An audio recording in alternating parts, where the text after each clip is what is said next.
Queridos irmãos, queridas irmãs, então, esse vídeo número 366 está nos casos de, no próximo dia, nós não gravarmos. Então, como está nos casos de não gravar no próximo dia, então eu já quero deixar, assim, pelo menos o princípio desse capítulo, que agora é o capítulo 11 da Gênese, que é o vídeo 366. Então, no capítulo 11, Gênese espiritual, então, se nós pararmos para analisar o capítulo anterior, Gênese orgânica, e o capítulo 10, Gênese orgânica. O capítulo 11, Gênese espiritual, tem uma mudança muito grande, uma mudança muito significativa, que eu acredito que aqueles que têm acompanhado podem sim conseguir assimilar, analisando algumas coisas, mas aqueles que, como se diz aquele ditado, que pega o bonde andando, não consegue compreender muito não, porque são temas sequenciais, porque você observa Gênese orgânica, Gênese espiritual. Gênese orgânica é o mesmo que princípio orgânico, origem orgânica. Gênese espiritual, princípio espiritual, origem espiritual. Então você observa que Gênese orgânica está relacionado a Gênese orgânica está relacionado a tudo que é orgânico. E também se fala também do inorgânico. Muito de leve, mas se fala também. Porque é impossível existir o orgânico, é impossível existir o orgânico sem o inorgânico. Então, o capítulo 11, Gênese espiritual,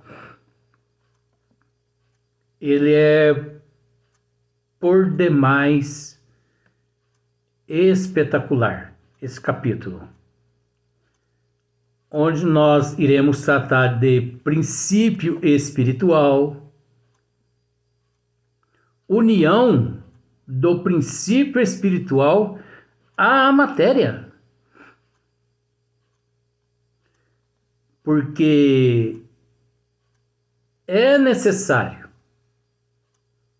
para que o princípio espiritual evolua, né, para que ele evolui, para que ele, enfim,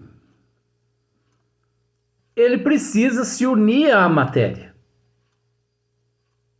Sem essa junção, o princípio espiritual ele não evolui. Porque no nível que nós nos encontramos, é preciso entender que o princípio espiritual, ele evolui na Terra, no presente. Não é no passado e nem no futuro. É no presente. Vamos pensar da seguinte forma: você matou alguém na tua existência passada, mas você está resgatando esse débito no passado ou no presente? É lógico que você está resgatando no presente. Só que eu não vou entrar nessa questão, porque senão confunde a cabeça das pessoas. Hipótese sobre a origem do corpo humano. Hipótese. Pois você viu que Kardec,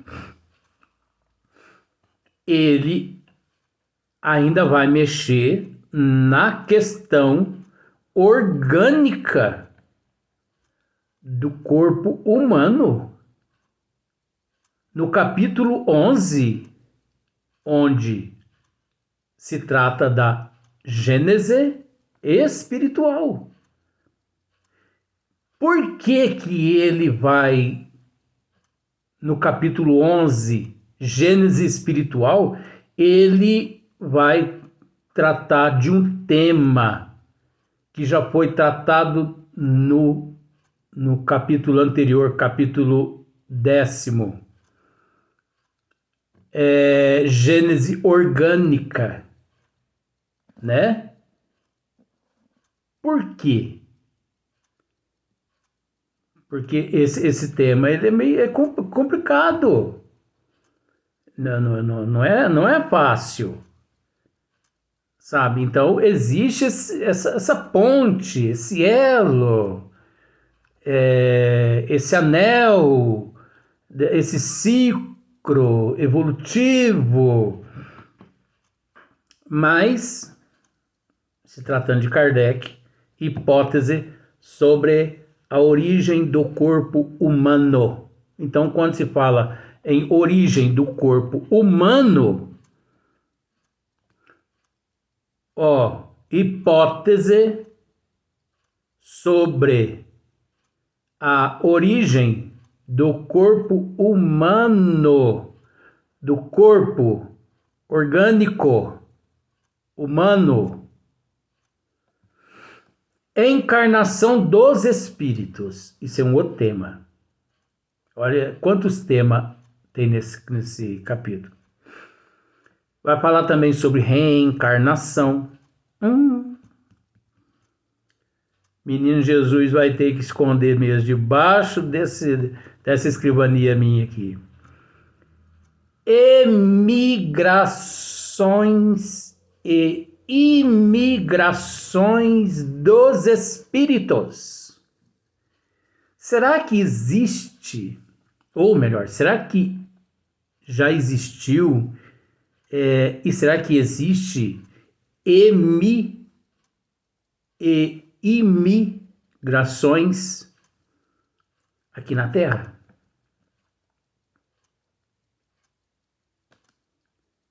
É só nós pararmos para dar uma analisada nas raças que já na Lemúria, Atlântida, né? Vamos aqui para o lado do México, por ali, os maias, os incas, né? Essas raças todas, os egípcios, os hindus, indianos, mas os indianos antigos, de 40 mil, 50, 60 mil anos atrás. Não estou falando dos indianos agora, não, de 2.000 anos atrás, não, viu? Nós estamos falando lá do princípio desses seres, dos lemurianos, dos atlântidos e tudo mais, né? Porque tem muitos que não acreditam que existiu Atlântida aqui na Terra. Ai, quanta ignorância, gente do céu. É lógico que já existiu, é lógico que a gente não vai tentar convencer ninguém, porque ninguém convence ninguém. Mas Eu posso dizer a você que a Atlântida só não existiu, como também eu já vivi em Atlântida. Agora, quem quiser maiores informações vai conversar com vó. Vó Leontina, que está aqui do meu lado. Marcílio Colombaroli, que está aqui do meu lado. Luiz, você já viveu em Atlântida?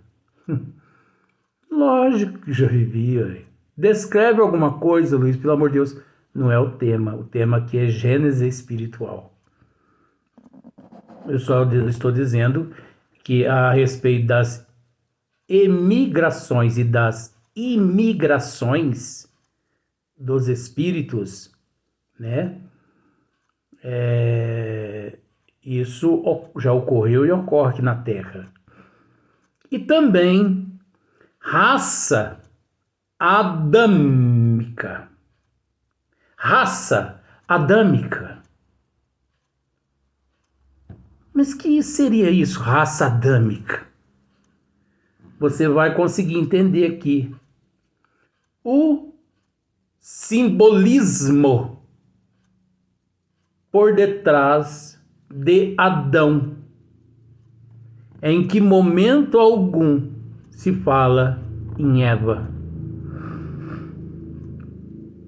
Em momento algum. Agora, eu não sei se você sabe dessa.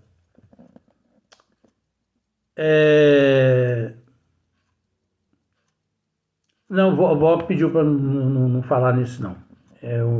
Era algo assim que comprometedor, que não há necessidade de eu comentar. Então, eu não vou comentar, porque a vó pediu, eu não faço, né? Doutrina dos anjos decaídos e da perda do paraíso. Vai explicar nesse capítulo 11. Que significa doutrina dos anjos decaídos e da perda do paraíso. O que é isso, será, hein? Eu sei. Vamos deixar para na hora, né? Nós for ler o tema, né? Então, o primeiro tema é princípio espiritual. Então, olha só para você ver. Porque não teve o princípio orgânico. Teve. Capítulo 10. Teve. Tem que ter o princípio espiritual. Né? Um é físico e o outro é espiritual. Só que no nível evolutivo que nós nos encontramos, o espiritual não evolui se não se juntar à matéria física. A existência do princípio espiritual. É tão fácil, gente, entender essas coisas. A existência do princípio espiritual, a existência dele, é um fato que é fato, né? É um fato que, por assim dizer, não precisa de demonstração. Não precisa de demonstração.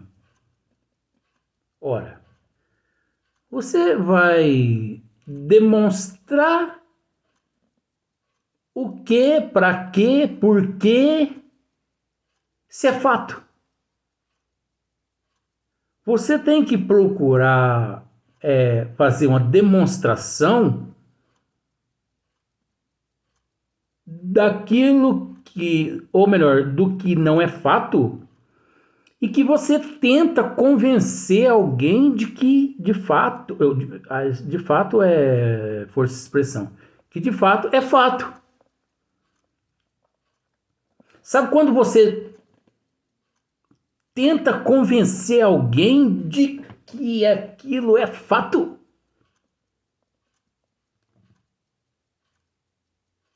Só que o Espiritismo não precisa disso. O Espiritismo não precisa disso. Então, voltando, a existência do princípio espiritual é um fato que, por assim dizer, não precisa de demonstração. Do mesmo modo que o da existência do princípio material. O princípio material não precisa de demonstração. Por quê? Porque o princípio material não precisa de demonstração. Por quê? Porque ele é fato. Ou você vai bater o pé no chão e, deparando-se com uma matéria sólida abaixo do teu pé, você vai dizer que essa matéria é gasosa. Você depara com uma rocha embaixo do teu pé, você vai dizer que essa rocha é gasosa? E outra, a matéria ela encontra-se subdividida em várias fases, tanto líquida quanto gasosa e quanto sólida. Existem várias fases. Então, do mesmo modo que o da existência do princípio material, não há necessidade de você provar. Agora, perante o leigo, não significa que você tem que provar para o leigo, mas que é necessário ao leigo você explicar como que se forma o 4, é preciso você explicar para o leigo como se forma o número 4. O número 4, você forma o número 4 através de 4 elementos. Ou de duas vezes elemento. 2 elementos mais 2 elementos, 4. Dividido, 4 elementos, 1, 2, 3, 4. Todos eles formam 4. É igual a prova dos 9. Para o leigo você tem que explicar.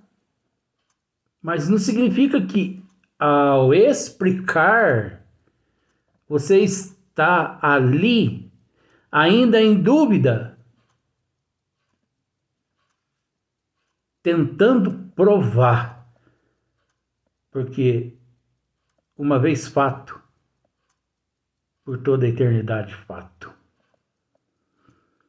É, de certa forma, uma verdade axiomática. Olha só para você ver.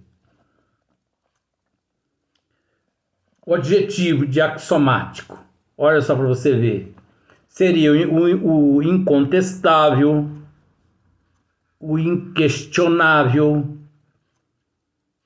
e por aí em diante vai, né? Incontestável, inquestionável.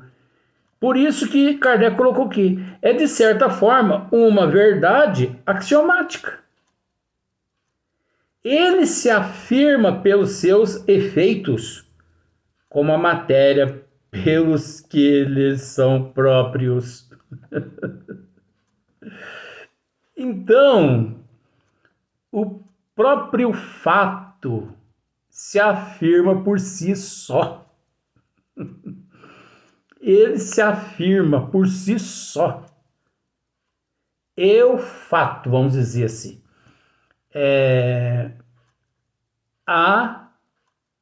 A gênese orgânica, por si só, ela já se afirma. Ou melhor, ela auto se afirma. Ela por si só auto se afirma. Porque ela é inquestionável. É incontestável a gênese orgânica. Então, é o axiomático. Então, o princípio espiritual também, ele por si só, ele auto se afirma. Por si só ele se afirma. O princípio espiritual, ele é incontestável, inquestionável. Você vai contestar o quê? Você vai contestar leis divinas? É incontestável, é inquestionável, é fato. Não adianta, não tem para onde a pessoa ir mais. O que a pessoa precisa a partir de então é trabalhar em cima do inquestionável, do incontestável, trabalhar em cima, trabalhar sobre e trabalhar sob. É necessário. Sobre e sob.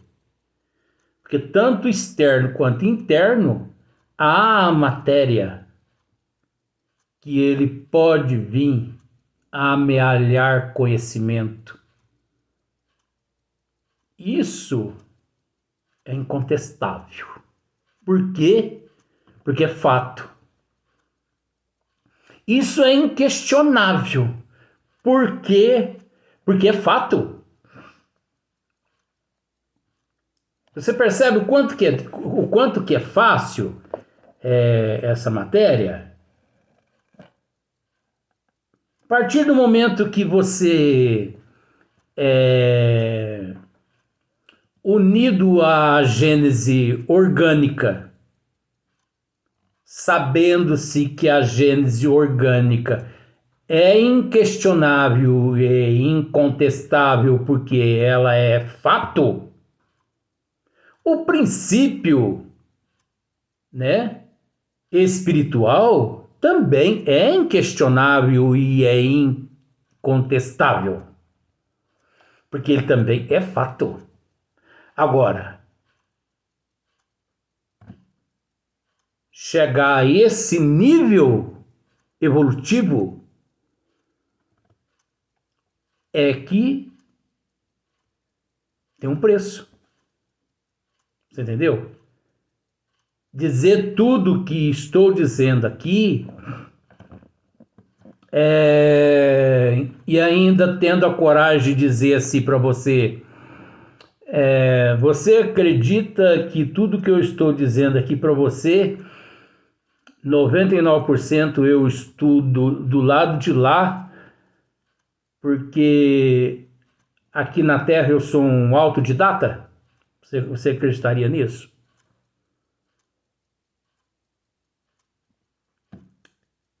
Mas é a realidade, é a realidade das emigrações e imigrações dos espíritos. É por isso que ocorre. Esses dias eu vi no colo de uma mamãe uma criança, acredito que você também tenha visto, parece que uma criança de 1 ano e 7 meses, 1 ano e 3 meses, tocando piano. A mamãe segurando o bebezinho de 1 ano e 3 meses, 1 ano e 7 meses, no colo e ele tocando piano. Só que ele não estava tocando qualquer música, não. Ele estava tocando uma música de Beethoven. Não é Beethoven, ó? Não, volta dizendo que não é Beethoven. Tchaikovsky. Olha só para você ver. Só para complicar minha cabeça. Tá bom, vó, eu passo como mentiroso nessa agora. O menino tava tocando uma música de Tchaikovsky. Tem cabimento as coisas dessa? Tem, ué. O que é isso aí? Os imigrantes, os migrantes, os espíritos que estão vindo de lá para cá. Existe no mundo, anota esse nome aí, Lang Lang, maior pianista do mundo. Lang Lang. Eu só não posso dizer a reencarnação dele, quem ele foi em existências passadas. Lang Lang. Digita aí no YouTube que você vai encontrar esse pianista. Acho que não sei se é chinês mesmo. Lang Lang, o maior pianista do mundo. Ele toca piano até com os olhos fechados. Na verdade, ele já tem os olhos fechadinhos, né? Nada contra. Mas se você vê ele tocar piano, você pensa assim, gente, ele nem toca nas teclas. E a música já se faz no ambiente. Assista uma música tocada por ele. Ouça, melhor. Ouça uma música tocada por Lang Lang, que você vai entender um pouquinho do que nós estamos dizendo aqui a respeito desses princípios aqui. Né? Então o próximo vídeo vai ficar para o próximo dia, né? E por hoje é só.